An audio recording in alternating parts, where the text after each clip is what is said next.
multiplikatsiyasi namunasi ostidagi ikkinchi mavzumizga oid test, ya'ni oxirgi raqamni topish. Ya'ni bu yangi misollar attestatsiya bazasidan. Xo'p, ya'ni misollarimiz turk va rus adabiyot kitoblaridan tarjima qilinib olingan misollar. Xo'p, boshladik. Birinchisi aytyaptiki, yig'indining o'nlar xonasidagi raqamini toping, deyapti. Xo'p, endi yaxshi qarang. Ya'ni bu degani sonning oxirgi ikki xonali sonini topish deganday ma'noni beryapti. Xo'p, birinchisini ko'radigan bo'lsak, ustozlar, ya'ni 2025 sonining 2026 darajasi. Xo'p, endi qarang ustoz. O'nlar xonasidagi raqami degani uning oxirgi ikki xonali sonini topishimiz kerak degani. Xo'p, ustozlar, bitta qoida bor. Ya'ni 5 bilan tugagan sonlarning oxirgi ikki xonali sonini topish qanaqa bo'ladi? Agar 5 dan oldingi son juft va darajamiz ham juft bo'ladigan bo'lsa, demak bu sonning oxirgi ikki xonali soni 25 bilan tugaydi. Xo'p, bu demak bizda birinchi bo'ldi. Endi ikkinchisi bo'ladigan bo'lsa, bizda 2026 ning 2027 darajasini toping, deyapti. Xo'p, endi qarang ustoz, buni nima qilib yozib olaman? Mana buni 2000 qo'shilgan 26 ning 2027 darajasiga yozaman. Endi ustoz, mana bu 2000 ning oxirgi ikkita raqam 00 bo'lgani uchun bu qism bizga kerak emas. Ya'ni 26 ning 2027 darajasini ko'rishimiz kerak. Ya'ni buni endi men ikkitaga ajrataman. Ya'ni 2 ning 2027 darajasi ko'paytirilgan 13 ning 2027 darajasi bo'ladi. Hop, endi qarang ustoz. Pastdan hisoblaydigan bo'lsam, 2 ning 27 darajasini hisoblashni boshlayman. 2 ning 2027 darajasi. Mana bu narsani 2 ning 7 darajasi ko'paytirilgan 2 ning 10 darajasi va 101 darajasi qilib yozib olaman. 202 darajasi qilib yozib olaman. Chunki ko'paytiradigan bo'lsak 2020 plus 7 bo'lib qoladi. Xo'p, 2 ning 7 darajasi 2024 bo'ladi. 128 bo'ladi. Ko'paytirilgan 2 ning 10 darajasi 1024 bo'ladi.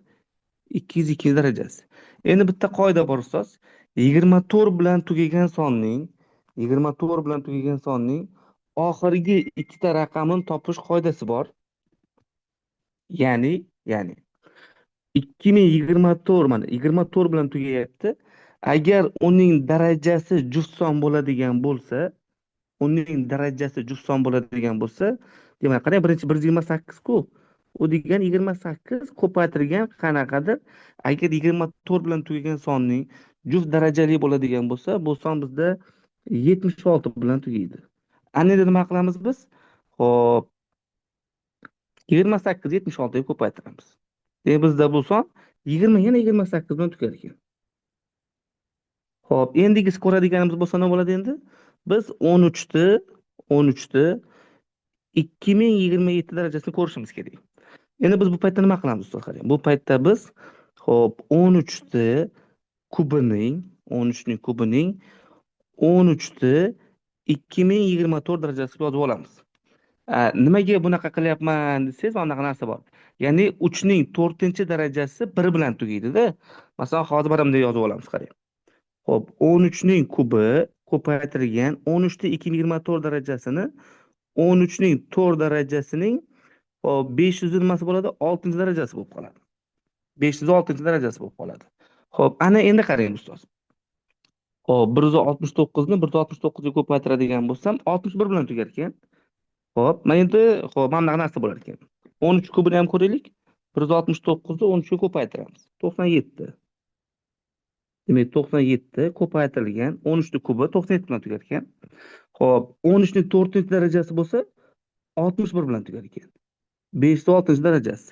Xo'p, ana endi qarang. 97 ko'paytirilgan va hokazo. Endi 61 ni 506 darajasi. Ustoz qarang, bir bilan tugagan sonning oxirgi ikki xona sonini topishni nima qilamiz? Oxirgi raqami bir bo'lishi aniq. Keyin bo'ladigan bo'lsa, mana bu 6 ni 6 ga ko'paytirib qo'yamiz. 36. 6 bo'ladi. Barobar. Ana endi nima qilamiz ustoz? 97 ni ko'paytiramiz nechiga? 61 ga. 17. Demak, bu ko'paytmamiz qanaqadir 17 bilan tugar ekan. Endi bizada bundan kelib chiqyaptiki, birinchi ko'paytmamiz 28 bilan tugadi, ikkinchi ko'paytmamiz 17 bilan tugadi. Demak, nima bo'ldi endi? 28 kira 17 bo'lyapti. 76 bilan tugayapti. Qanaqadir 76 bilan tugayapti. Endi biz nimani topishimiz kerak? Umumiy yig'indini topishimiz kerak. Demak, umumiy yig'indi bo'ladigan bo'lsa, birinchi yig'indimiz qo'shuvchimiz 25 bilan tugayapti. Ikkinchi qo'shuvchimiz bo'lsa 76 bilan tugayapti. Biz buni qo'shadigan bo'lsak nima bo'lyapti? Qanaqadir 01 bilan tugayapti. Bizdan oxirgi ya'ni o'nlar xonasidagi raqamni so'rayapti. O'nlar xonasidagi raqam bizda nima bo'lib qoldi? 0 bo'lib qoldi. Xudo xohlasa, bu oxirgi ikki xonali sonni topish uchun bitta chiroyli dars o'tib beraman. Hop, ikkinchi qoida. Ikkinchi qoidada aytyaptiki, bizada 2027 ning 2025 darajasining 2026 darajasi. Mana misollar ko'rib turibsiz, yangiligi qayerdan bo'lsa bo'ladi, yillarga moslangan. Xo'p, endi qarang, oxirgi raqam topish uchun. Qarang, oxirgi raqam topmoqchi bo'ladigan bo'lsak, keling bitta narsa ko'ramiz. 7 ning birinchi darajasi 7. 7 ning kvadrati 49. 7 ning kubi bo'ladigan bo'lsa, necha bo'ladi? 343 bo'ladi. Demak, 7 ning 4-si bo'ladigan bo'lsa, 2401 bo'lishi kerak. Ko'paytiramiz, 2401. Endi qarang, agar biz 7 ning 5-darajasini topadigan bo'lsak, 7 0 16807 bo'lib qoldi. Qarang, nima qilyapti? Daraja har 4 da takrorlanyapti. Daraja har 4 da takrorlanyapti. Demak, biz nima qilishimiz kerak ekan? Endi 2027 7 bilan tugayapti-ku, o'shaning uchun 7 darajani ko'rib chiqdim. Xo'p, endi ustoz qarang. Endi qiladigan ishimiz nima bo'ladi? Xo'p, mana bu darajani men 4 ga bo'lgandek qoldirib topishim kerak. Chunki sabab nimaga? Daraja 7 ning darajasi har 4 ta darajada oxirgi raqamlar takrorlanar ekan. 7 9 3 0 1, ya'ni 7 9 3 1 bo'lib ketaveradi. Endi nima qilaman? 2025 ning 2026 darajasini 4 ga bo'lganda qoldirib topishim kerak. Endi qarang, buni topish zo'r yo'li bor. Asosdagi 2025 soni bor-ku, dehqoncha usuli bor. 2025 sonini 2024 qo'shilgan 1 ning 2026 darajasi yozib olsam bo'ladi. Bo'lingan 4 bo'ldi. Ustoz, endi qarang, mana bu 2024 soni 4 ga bo'linadimi? Demak, u qizim qiziqmas ekan, bundan kelib chiqadiki 1 da 2026 darajasi. Demak, bu nima bo'ladi? 1 bo'ladi. Demak, bizda kelib chiqyaptiki 2025 ning 2026 darajasini 4 ga bo'ladigan bo'lsak, katta A son chiqib 1 qoldi qolar ekan. Ya'ni bu degani nima degani? Mana bu qonuniyat A marta takrorlanar ekanda, oxirida 1 qoldi. Ya'ni keyingi qonuniyatda birinchisiga to'g'ri kelib qolar ekan. Demak, bundan kelib chiqadiki, bu sonning oxirgi raqami 7 bilan tugar ekan. Va javob A javob bo'ldi. Xo'p, keyingisi qarang. Berilgan sonni 100 ga bo'lgandagi qoldiqni toping, deyapti. Berilgan sonning 100 ga bo'lgandagi qoldiqni toping, deyapti. Yaxshi. Endi qarang ustoz. 100 ga bo'lgandagi qoldiq topish uchun yana bizga nima kerak bo'ladi? Uning oxirgi ikki xonali soni kerak bo'ladi. Ya'ni oxirgi ikki xonali soni kerak bo'ladi. Xo'p, endi qarang ustoz. Biz buni topishimiz uchun bizga nima kerak bo'ladi? Bizga mana bu tepadagi daraja bor-ku, 9 ning 75-darajasi. Bizga o'sha narsa kerak bo'ladi. O'sha son. Bizada qanday ikki xonali son bilan tugaydi? Bizga o'sha qism kerak bo'ladi. Xo'p, endi qarang, uni topishni nima qilamiz? Uni topish uchun boy narsadan foydalanamiz. Ya'ni 9 ni 75 darajasini topamiz. 9 ni 75 darajasi. Xo'p, men buni nima deb yozib olaman? Men buni 9 ko'paytirilgan, 9 ko'paytirilgan, xo'p, 9 74 darajasi deb yozib olaman. 9 ko'paytirilgan 9 74 darajasi deb yozib olaman. Xo'p, endi qarang. Buni 9 ko'paytirilgan 9 74 darajasini 9 ning kvadratining 37 darajasi deb yozib olaman. 9 ko'paytirilgan 81 37 darajasi. Nima bo'ldi endi? 9 ko'paytirilgan qavs ichida qandaydir 1 bilan tugaydi. Nima qilamiz endi? 8 ni 7 ga ko'paytirib qo'yamiz. 56 bo'ldi. Xo'p, 56 ni ham 6 ni yozamiz. Endi nima qilamiz? 9 ni 61 ga ko'paytiramiz. Ko'paytiradigan bo'lsa 9 4 54 bo'ladi. Demak, mana bunaqa son bo'lar ekan. 8 ni xo'p, nimasi bo'lar ekan? 49 ning qanaqadir 49 bilan tugaydigan darajasi bo'lar ekan. 49 bilan tugaydigan darajasi bo'lar ekan. Endi qarang. 8 degani 2 ning kubi degani. Demak, 2 ning kubining 49 bilan tugaydigan darajasi. Xo'p, endi qarang. 49 ni 3 ga ko'paytiradigan bo'lsam nima bo'ladi? 2 ning 2 47 bo'ladimi? Bizga 47 kerak. Xo'p, endi qarang. Buni nima qilaman?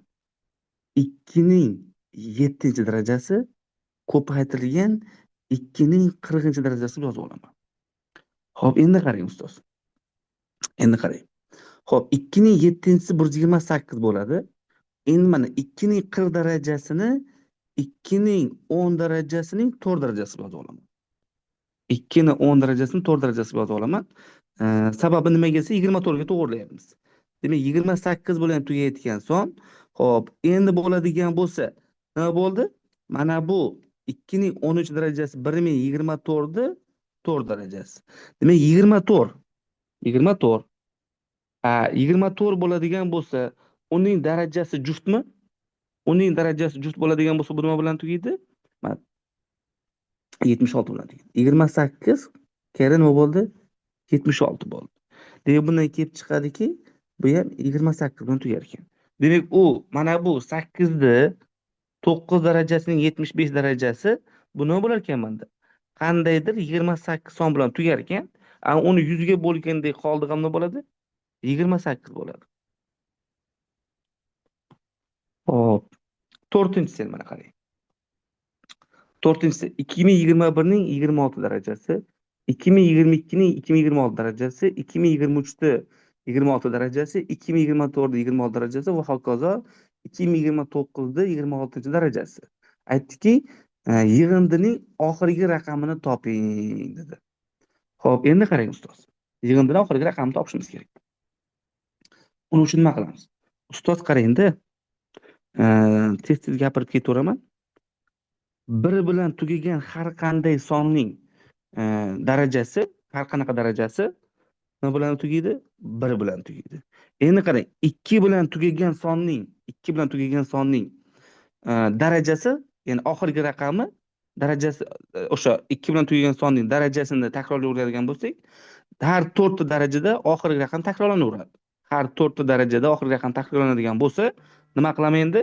2026 ni 4 ga bo'ladigan bo'lsam, 2 qoldiq qoladi. Demak, nima bo'lar ekan? 2 ning kvadratini ko'rsam bo'ldi.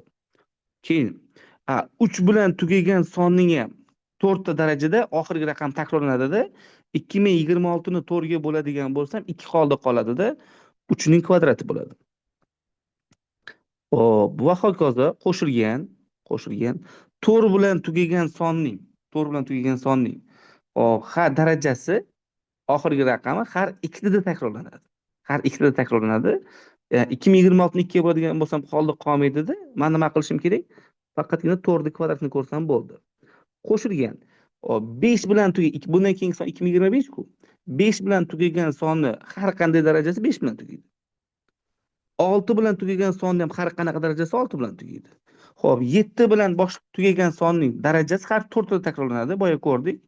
2026 ni 4 ga bo'lsa 2 qoldiq qoladi. Demak, biz nima qilamiz? 7 ning kvadratini ko'ramiz. 8 bilan tugagan sonning oxirgi raqami ham har 4 ta darajada takrorlanadi. Har 4 ta darajada takrorlanadi. Ya'ni nima qilaman? 2026 ni 4 ga bo'lsam, yana 2 qoldiq qoladi, 8 ning kvadrati bo'ladi. Plus endi 9 bilan tugagan sonning oxirgi raqami har ikkita darajada takrorlanadi. Demak, nima qilaman? 2026 ni 2 ga bo'lsam qolmaydi. Bu degani 9 ning kvadratini ko'ramiz degani. Xo'p, nima kelib chiqdi endi umumiy holatda? 1 qo'shilgan, xo'p, 4 qo'shilgan 9 qo'shilgan 16 bo'lsa, bizga faqat 6 kerak bo'ladi. Keyin 5, keyin 6, 49 bo'lsa 9 kerak bo'ladi, 64 bo'lsa 4 kerak bo'ladi, 81 bo'ladigan bo'lsa 1 bo'ladi.